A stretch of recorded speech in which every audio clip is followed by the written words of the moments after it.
Welcome back to Angel and the Wiz. Yay! Okay, this I'm show. the Wiz. That's right. This I'm is Angel. Okay, no, this you can't say that. They're Greenwich Village. Gene O'Brien, a friend of mine who did TV shows with me. I need to meet you someday You because all he does is talk about you. That's now. right, and he's just recently moved, so he's seeing the show. I mailed out your package, and this week we are ending the show with a song called 8th Street. And the significance of the song 8th Street is because this was I was sitting in. Did you start your timer? Oh yeah. Oh no, I didn't. Oh, we're in real trouble now. Okay, so we have to get out at 19 even. I was sitting in my window on 8th Street. I'll put up a picture of 8th Street. Okay, and I was sitting in that window to the right of the fire escape. And I wasn't sitting there at this time. I used to sit there and sing. But so I'm looking out the windows, and it had just snowed. And it was all white. It was really, really beautiful, clean, everything else. And I realized, I started to see what was really there. So this is a song, and it shows how a block is a community, you know, in New York City. And it's I hope you like it. It's a really nice song. And I send it out to you, Gene. And it's funny, Gene worked for my manager when my manager handled John and Yoko and years ago. And I can remember sitting in my fire escape one day, and I looked down, and here's John and Yoko going into the dress store, the vanity dress shop. And that's how it was in Greenwich Village. It was like that. You know what I mean? You see Bob Dylan's wife or girlfriend or whatever she was. I go around the corner one day, I walk into Cary Grant. You know, I mean, Greenwich Village was just a magical place. And let me show you, let me cause myself to put in another insert. It was a big deal the other day when David Lee Roth played at his uncle's place. Manny Roth owns a Cafe Wa, and it was on YouTube, and everybody was talking about it. Okay, this, what you are looking at now, is the only piece of original art still left from the Cafe Wa. This thing is 40 years old. They were going to paint over it, this art by Chamberlain. And I said, Pete, I'll give you the money for a piece of wood. Don't paint over it. Let me take it home. And he said, sure. So I don't know if Manny even knows that I got it. But the fact of the matter is, the original Cafe Wa, this used to hang over the stairs. You'd go down the stairs, and it's this picture used to hang there. And I have it, and I just cherish it. So it was really cool. So anyway, so we're going to close the show with the song 8th Street and a short introduction from the show itself. So now, let me see. So what should we talk about? We've been doing pretty good. And there's election coming. We don't have to talk about that. I don't want to talk about the election anymore. They're in the process. We'll have plenty. Oh of yeah, time all to talk year, about the huh? election, yeah. You know, I mean, there's just, you know, wow. I haven't had anything interesting happen to me. But that's probably good, right? Yeah. You know, because, you know, sometimes interesting things are not good. No. I had an interesting thing happen to me and was not my first choice at all. Yeah, that whole thing, you know, you know, was just a little bit too much, you know. I mean, I hate to even think about it, but, you know, but anyway, to make a long story short, you know, I hope that, and listen, let me say one thing too. Any of you out there that are having any medical problems, go see somebody. I thought it was gas. I almost died. Really, I thought it was gas. Thought I had gas. So, you know, be astute and go out there and take care of yourself. Did I tell you how my boyfriend made me dinner? Tried to make me dinner. Tried? Yeah. It was an unsuccessful attempt? No, it was successful. May I say a footnote?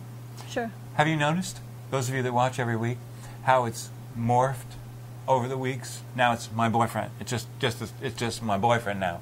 Remember when she was they were just talking and they just go. Although I don't think he should have ate lunch last week. I think he should have gone helped you at Target. Okay. Target, yeah. Okay. So tell me about this. So we were making dinner. We were making dinner, and he was making au gratin potatoes or something like that, and he was following the directions on the box. And I know that cooking or baking is not his strong suit. Like I know that he follows that when you look at directions for baking, and cooking, that they'll write something like stir, but sometimes it does, like, you might have to stir briskly, or like, there's an experience that comes with reading directions and making something. That's right. And also reading them all the way down, because you find out that this thing that was supposed to be done here was really written in step. Right, yeah. So I don't think he did that. And so he's making au gratin potatoes, and he puts the stuff. First of all, he put everything in a pan, and then he went to put water in the microwave. Or I said, no, he put everything in the pan, and I said, don't you have to boil water first? He's like, I'm going to boil it in the microwave. And in the meantime, I was defrosting steaks in the microwave, and I was like, I'm defrosting steaks in the microwave, so you got to boil it. And he's like, well, how else do you boil water? And I'm like, oh boy. You put it in the pot, and right. He goes, but I already put everything else in this pot, and I said, well, dump it in a bowl and boil water in the pot. Oh, okay. So he did that, boils the water. Did he clean the pot out before he put the water in it? Oh. Boils the water. Okay. Puts the stuff back into the and stirs it up. And then on the box, I never made au gratin potatoes. Right. I'm not a big fan of au gratin potatoes, but I know that involves some baking. Right. So he sets the oven to 400, let that, whatever. Right. And then he stirs stuff on the pot, and then after like 5 minutes, after the oven beeps, he just takes the whole pot off the stove and puts it in the oven. The pot? The pot, yes. And I'm like... Pot with a handle and everything? Yeah, just the whole... God. I was like... You can't do that.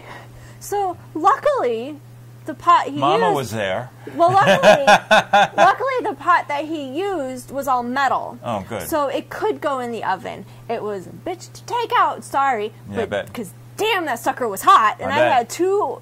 But, so anyway, so I look at the box now afterwards, and I'm reading it, and... Okay, it was the literal interpretation of the directions. Right. So yes, he cooked it correctly. Right. But not accurately. You know, and I'm like, oh, he needs cooking classes. Well, you know, or make sure he's chaperoned properly. So I told my friend Charlene, I'm like, do you think you could give him cooking classes? Right. She's like, well, I could teach him how to bake anything or cook anything. And I was like, oh, no. He needs basic. Like, these things go on the stove. Right. These things go in the stove. Right. These utensils you use for this type of motion. Right. These utensils you use for this type of motion. Right. Like, you know, that he needs basic. Because I'm thinking, I love him, and I would marry him if he were to ask me. Right. I sure ain't cooking dinner every night. Nope.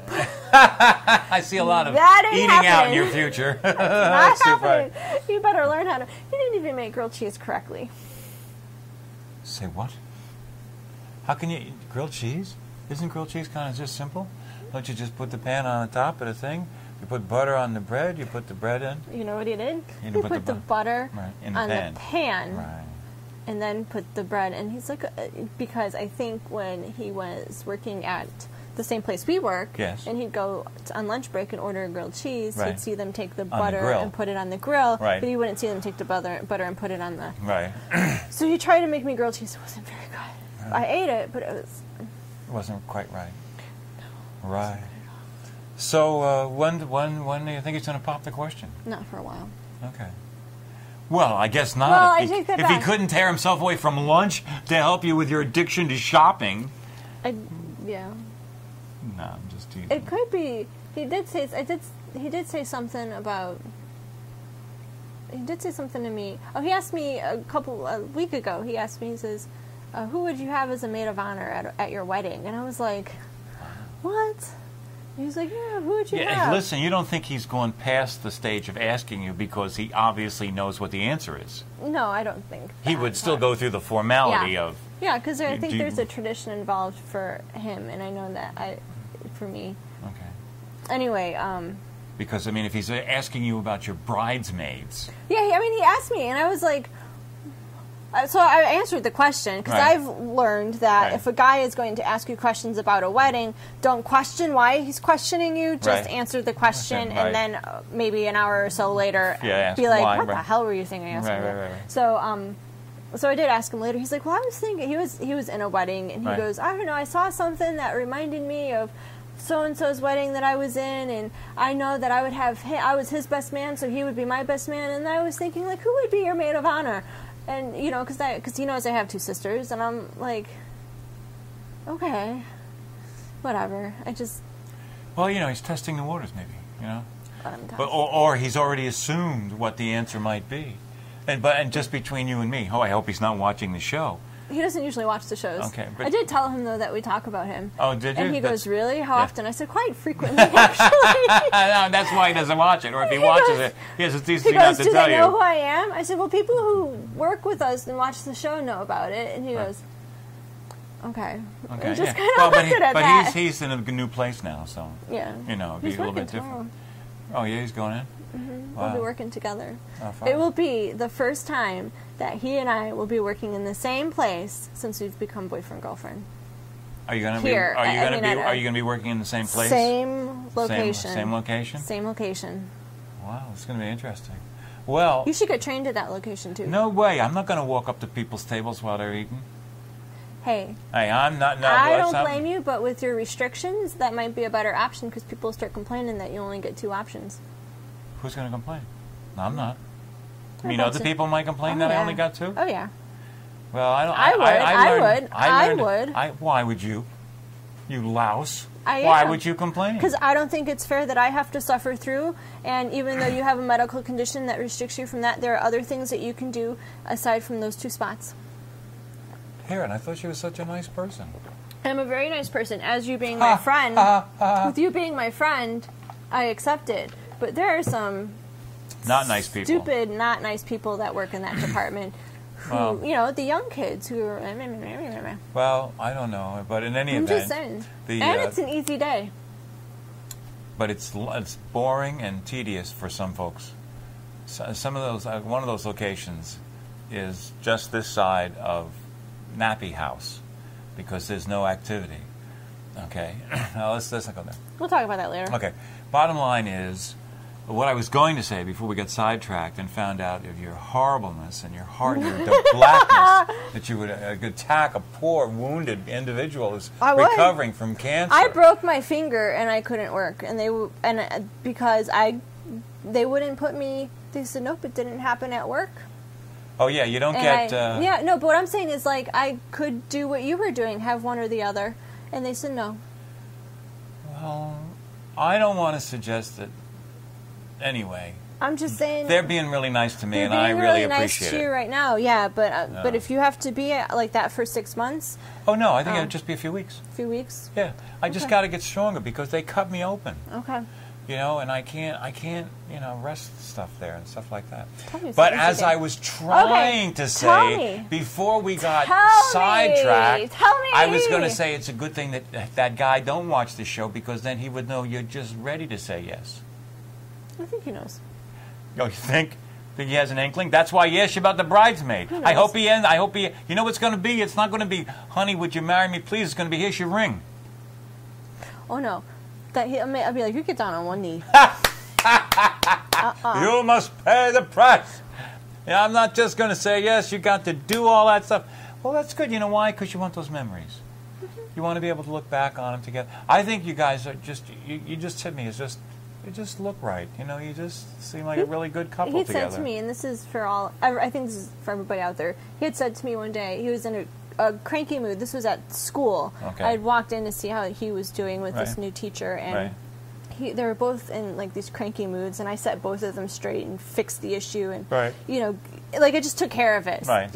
Like I was mom going into, Right. how are you kids doing? And Right. they and I was like, stop, this is done. No more. Right. And so he sent me a text message saying thank you so much for putting up with me, and not many people willingly put up with me, and, so that makes you awesome in my book or something like that. That's and I sweet. responded back to him. I said, well, I put up with you because it's my job as an AIF. Right.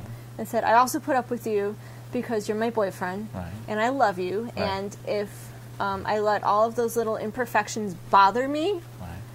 the word love wouldn't have much meaning. Right. Well, I know. And I kind of feel that way. Like if there are certain things that he does that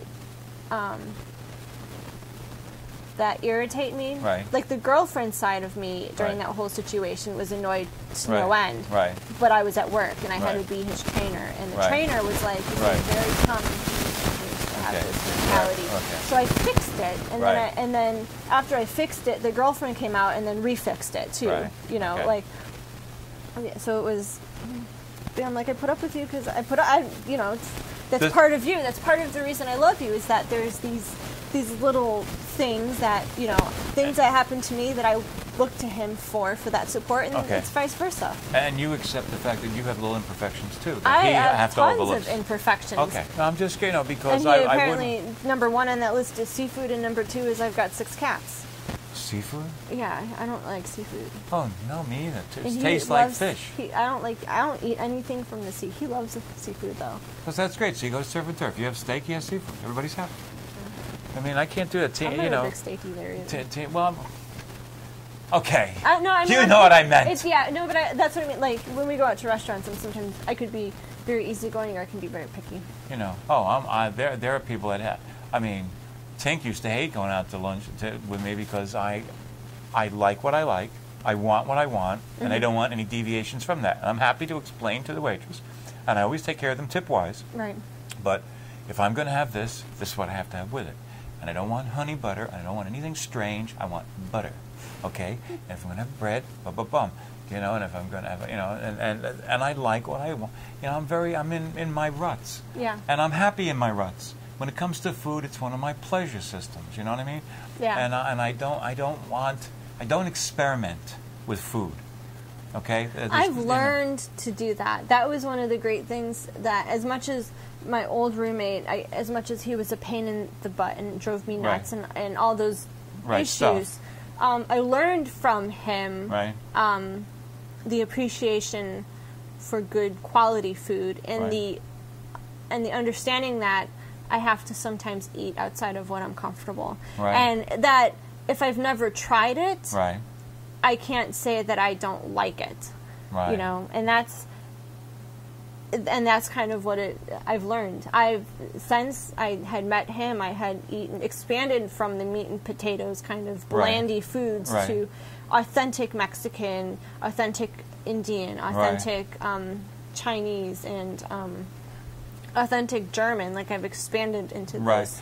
And can I tell you, I don't know if I mentioned this on one of the past couple of weeks, but let me just say it quickly. So Tina went, and she was at a doctor, and she asked for a list of foods that are good to eat and good not to eat. And they took my menu. My menu is the last page. These are the foods you should not eat. It's entirely my menu. My menu is on the last page of foods to avoid. Okay. I mean, there's nothing. Everything on that list is the kind of food I eat. There's none of the things that I eat. And then you have to, and that's a crap. You have to wake up and start making changes. I had a friend of mine at school was diagnosed with diabetes and decided that she wasn't going to take her medication. I don't know why. And she thought that she can control it herself. You can't. And you can't. Well, now she's learning, and now she got so sick that she walked into the office, they tested her blood, and the doctor looked at her and said, "I don't know how you're still breathing. Like, you should be in a coma." Well, let me tell you something. I'm with you. Now it's a game changer. She has to change her lifestyle. She's got 4 sons. Right. They eat everything in sight. And she was complaining to me over the week about how she has a hard time keeping up with her specific diet because her kids eat everything. And I said, you need to sit down with your children and your husband, and you need to lay down the rules, because their habits are at the cost of your health. Yeah, and that's got to change. I said, you need to make it very clear. Like, you put stuff in a cabinet, and you take out a cabinet, and this is your cabinet, and it is under no circumstances do any of them touch the food in that cabinet, because it's your health. Well, believe me, I've made changes. Popcorn was one I had to give up. Boy, I hated that. I love popcorn. And they don't like me to have anything with seeds. Okay, now. Okay. We have to be disciplined, because we want to. This is a really cool song. I don't know.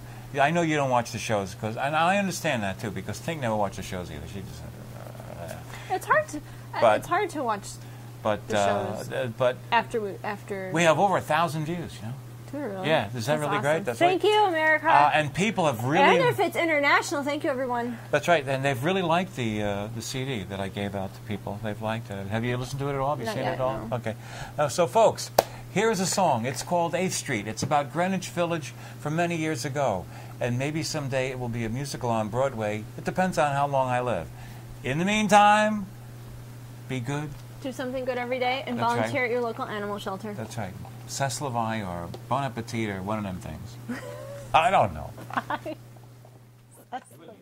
This right here, this is 8th Street, all right?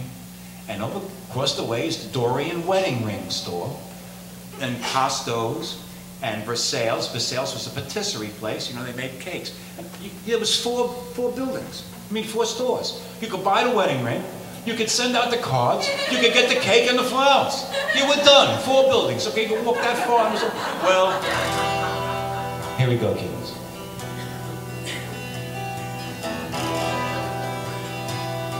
Now, let me tell you what it is, just really quick. I had an arranger back in this place. No, I'm not going to tell you his name because of what I'm going to say. But I had an arranger, and he says to me, you know, anybody else, if they was writing a song about this street, there would be like some metaphors, there'd be like some stuff, you know. You just look out the window and you write what you see. Well, you want to know something 35 years later? Watch what that's like. Now here I am, I'm sitting in the window, and with the exception of when we used to block up the traffic, we got along really well with the police. I was a block watcher. That should really scare you. Okay, so I'm sitting in the window, and this is what I saw.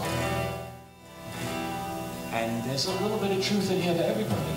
You'll have to decide which one is you.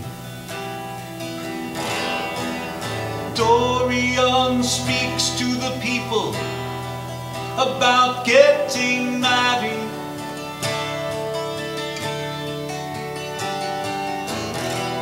And the village card shop will tell all their friends.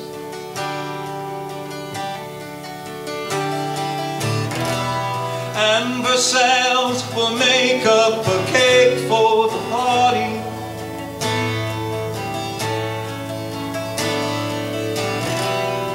And Costo's will make up the flowers again.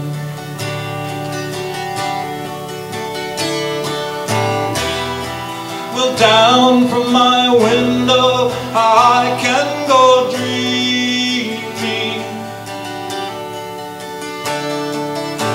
The record store window shows me jackets I've never seen before.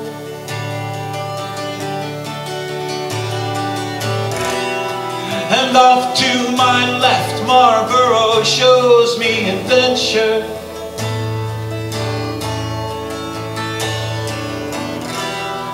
With people and places right inside the door. But the windows here on Main Street, well, they're very, very true. And you know that they will not lie for even you. Oh, now what will you do?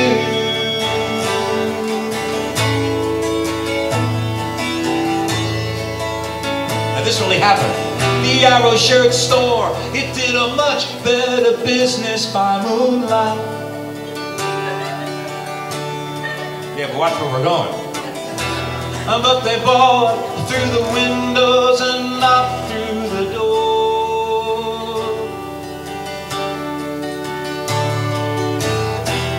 But you know, the Arrow people, they got the message.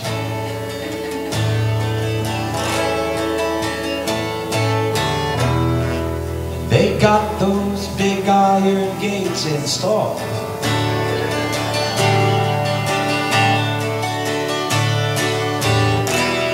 And the couples I see, well, they're not like the old ones. You know, the kind that used to have a boy and a girl.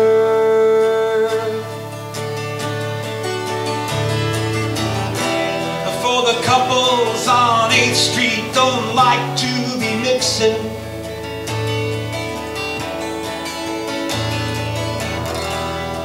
And boys are boys, and girls are girls. But the windows here on Main Street, well, they're very, very true. And you know that they will not lie.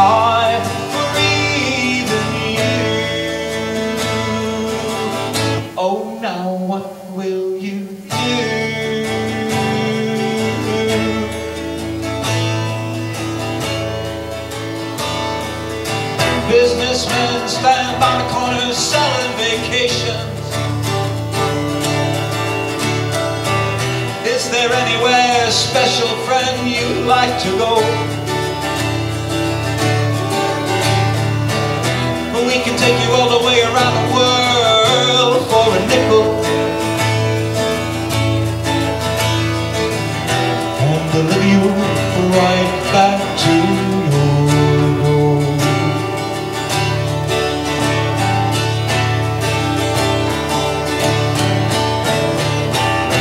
And on Saturday evening, the streets get so crowded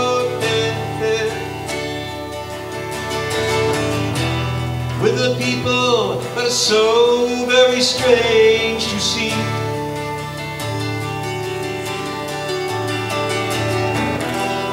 And on Sunday morning they all go home to the suburbs.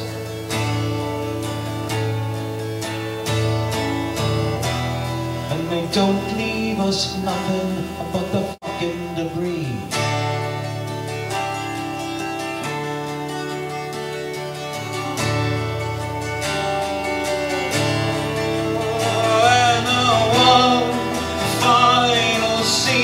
I see out my window are the people that live here and just want to be free.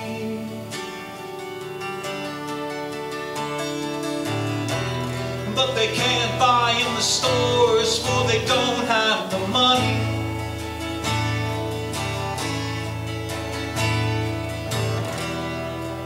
Lord, let them stay here to keep the streets free.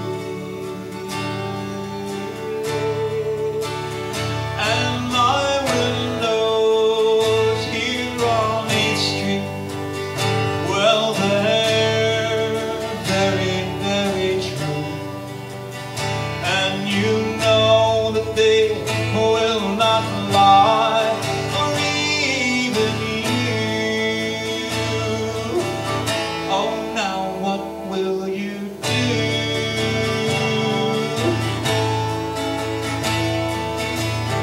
Oh, now what will you do? Oh, oh, oh, oh, oh, oh.